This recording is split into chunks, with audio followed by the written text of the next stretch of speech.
Middle east देश Qatar से भारतीयों को नाराज करने वाली बहुत बड़ी खबर आई है। दोहा में ऐसा फैसला लिया गया है जो भारत को उकसाने वाला है। जिस तरह से इजराइल को लेकर भारत का रुख रहा है, जिस तरह से प्रधानमंत्री ने इजराइल के साथ खड़े होने की बात कही थी, हमास का समर्थक कतर बौखला गया है। भारत को चिढ़ाने वाला कदम उसने उठा लिया है।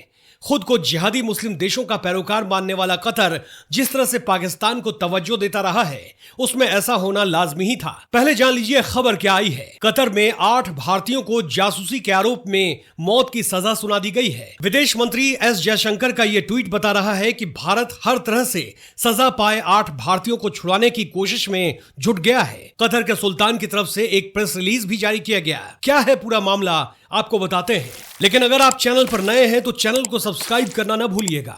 पश्चिम एशिया का छोटा सा देश कतर, जिसकी राजधानी है दोहा, इसके दक्षिण में सऊदी अरब है, जबकि 3 तरफ से यह फारस गल्फ से घिरा है। इसकी इकोनॉमी चलती है तेल से।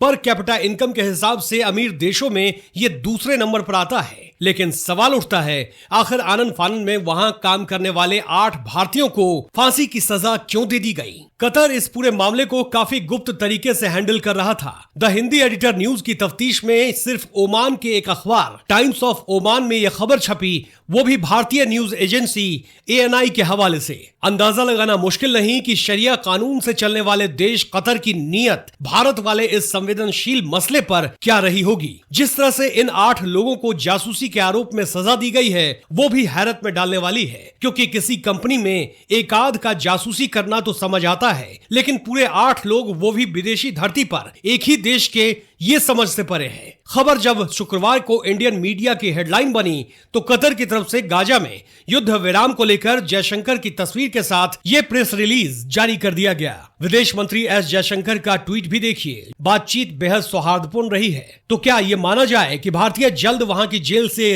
रिहा कर दिए जाएंगे? विदेश मामलों के जानकार मानकर चल रहे थे कि कतर इस मामले को भारत को ब्लैकमेल करने के लिए इस्तेमाल करेगा, क्योंकि कतर भी ये जानता है कि अगर उसने भारत के 8 लोगों को फांसी पर लटकाया तो उसके संबंध भारत के साथ हमेशा के लिए बेहद खराब हो जाएंगे। और जिस तरह की फॉरेन पॉलिसी पर भारत काम कर रहा है, उसमें शायद ही कोई देश इस वक्त उससे पंगा ले सके। अगर भारत सिर्फ वहां से गैस का ही इंपोर्ट बंद कर दे तो कतर की अर्थव्यवस्था डगमगा जाएगी, क्योंकि 8 भारतीयों को फांसी दिए जाने के मामले में सिर्फ परिवारों और जनता का दबाव ही भारत सरकार पर नहीं है, बल्कि सैन्य बलों की तरफ से भी प्रेशर है, क्योंकि सजा जिन्हें सुनाई गई है वो पूर्व सैन्य अधिकारी हैं। कतर के साथ संबंध कभी खराब नहीं रहे। नुपुर शर्मा केस में बेशक तल्खी आई थी, लेकिन फिर सब सामान्य हो गया था। फिर अचानक कतर का इतना बड़ा फैसला लेने के पीछे उसका हमास कनेक्शन से इनकार नहीं किया जा सकता, क्योंकि कतर का रुख हमास के लिए कैसा है वो पब्लिक डोमेन में है। हमास को कतर न सिर्फ आर्थिक मदद मुहैया कराता है,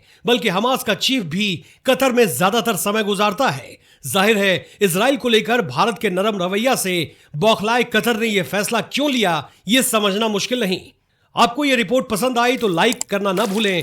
ताजा वीडियो देखने के लिए बेल नोटिफिकेशन जरूर दबाएं।